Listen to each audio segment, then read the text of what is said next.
dicas práticas de desenho arquitetônico feito à mão, tá? Nessas 5 dicas eu vou abordar não o que aparece na faculdade, porque os professores já vão fazer isso e bem melhor do que eu.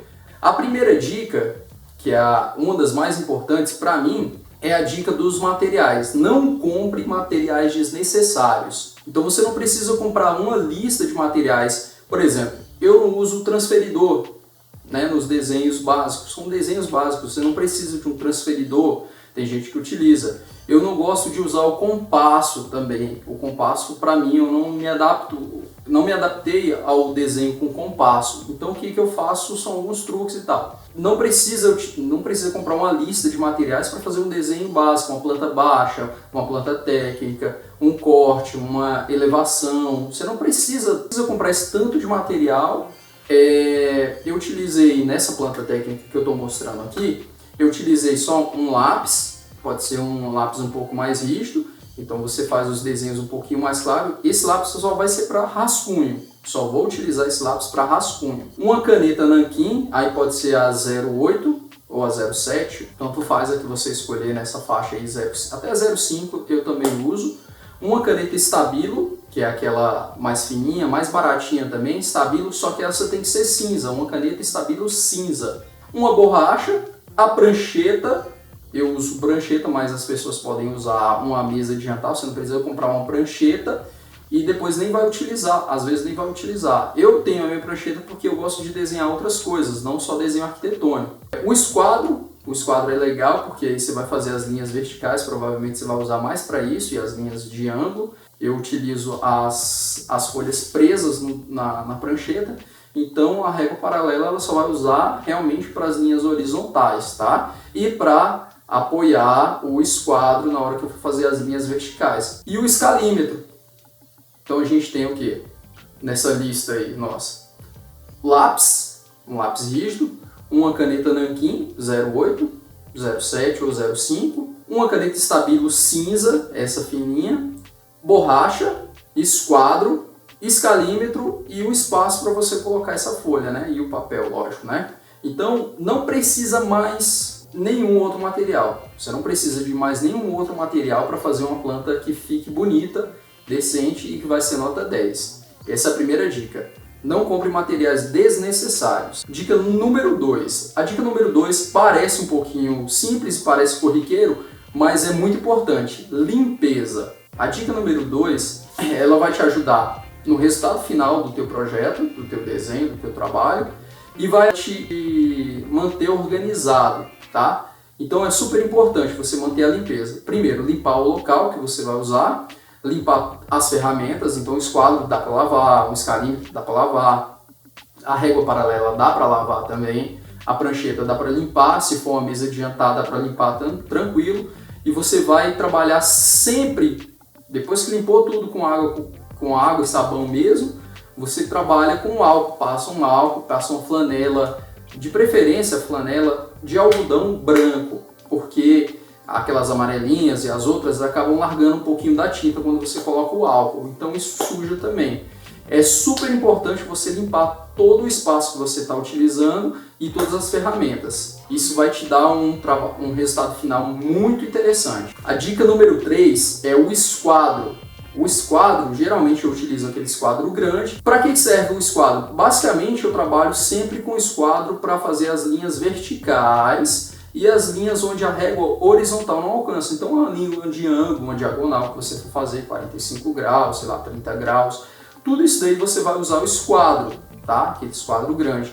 Dependendo, você vai precisar do esquadro também para trabalhar a questão dos ângulos, tá? Eu só trabalho o esquadro para isso. Então, para as linhas verticais, principalmente as linhas verticais, e para as linhas em diagonal. As linhas paralelas, né? As linhas horizontais, a gente usa a régua paralela. Mas não é só isso, a dica não é exatamente essa. A dica é o seguinte: como você trabalha com esquadro para fazer as linhas verticais na maior parte das vezes, o ideal é que você trabalhe, faça a linha e não passe por cima da linha com o esquadro. Por exemplo, se você riscou aqui e arrasta o esquadro para frente, você vai estar passando em cima da linha que você já tracejou. Então o interessante é que você trabalhe o esquadro numa só direção. Eu trabalho da direita para a esquerda. Então eu vou fazendo as linhas verticais da direita para a esquerda. Quando eu faço esse movimento da direita para a esquerda, eu trabalho só as partes verticais. Olha só, eu estou fazendo todas as linhas verticais. Por quê? Porque embaixo eu vou ter o rascunho já e eu já vou saber onde é que estão essas linhas. Então essa dica é super importante, porque você evita passar por cima das linhas que você já tracejou. Por que isso é importante? Porque, primeiro, deixa o trabalho muito mais bonito, muito mais harmônico. O que acontece? Quando você faz uma atividade qualquer repetitiva, você tende a melhorar ela com o tempo, com a prática. Então, se você está fazendo toda hora as linhas verticais, você só presta sua atenção nessa situação das linhas verticais. Você acaba fazendo linhas mais bonitas, mais harmônicas. Isso dá um ritmo ao desenho, fica mais bonito, fica mais limpo. Quarta dica, a régua paralela. A régua paralela você utiliza justamente para fazer as linhas horizontais. E a mesma dica do esquadro serve para a régua paralela. Então, o que eu faço depois que eu já fiz o rascunho todo ali, né? Eu vou fazer as linhas de caneta, né, do nanquim, de passar o preto. A gente vem, posiciona a régua paralela em cima do desenho e vem tracejando as linhas horizontais. Isso vai fazer com que seu desenho fique muito mais rápido, conforme a dica do esquadro. E isso vai te dar um ritmo, vai dar uma segurança muito maior de você fazer o desenho. Pode acreditar, você vai, com essas duas dicas, essas duas últimas dicas aí, você vai agilizar muito mais o seu desenho e vai ficar muito mais bonito. Cara, agora, dica número 5. A dica número 5 serve para todas as ferramentas que você vai usar no desenho técnico. O que acontece? Quando você faz um desenho técnico, você precisa do escalímetro. Tá? O escalímetro é o que mede as distâncias do teu desenho em proporção do real. O que acontece? O escalímetro, muita gente que não tem habilidade em usar o escalímetro, ele vai lá, marca a medida, sei lá, escolhe uma escala de 1 para 50, marca a medida de 1/4. Aí ele pega o comprimento daquela parede ali. Aí ele bota lá 4 metros, né? Ele marca 4 metros no escalímetro, pega a régua paralela e faz o traço. Depois ele vai lá, marca, sei lá, 15 centímetros da espessura da parede, marca os 15 centímetros, aí marca de novo, vem e faz. Esse procedimento de ficar toda hora trocando de ferramenta não é interessante. O interessante é que você fique o máximo de tempo possível com uma ferramenta só.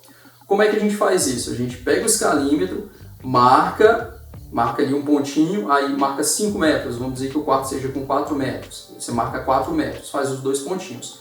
Marca a espessura da parede e se tiver outro cômodo, você já marca o tamanho do outro cômodo.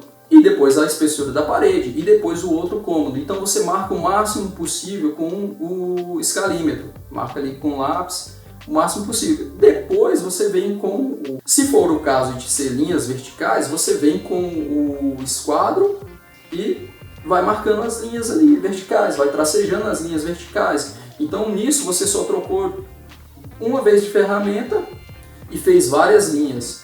Isso é importante. Depois você vem com o escalímetro de novo e marca o máximo possível de linhas. Aí você vem e faz o desenho. Por que é isso? Porque toda hora que você troca de ferramenta, você tira um pouco o teu ritmo, a tua agilidade diminui. Isso vai te economizar muitas horas de trabalho. Se você conseguir pegar de repente um corredor, esse corredor tem vários quartos, marca todos os quartos e faz as linhas verticais, certo? Depois você vem com a régua paralela, faz o tracejado ali e pronto, você já tem quase todos os quartos, você tem as paredes verticais e a parede horizontal ali. Falta só a horizontal de cima, então você vem com o escalímetro, marca e se forem todos iguais, você passa uma linha de fora a fora. Então assim, não fique trocando toda hora de ferramentas, tá? Isso aí vai te ajudar bastante. Galera, essa é a primeira parte de um vídeo com 10 dicas. Por que eu dividi? Porque ia ficar muito grande. Eu estou gravando a segunda parte e já eu posto também com mais 5 dicas. Tudo isso daí vai estar na descrição do vídeo, tá? Então, até a próxima.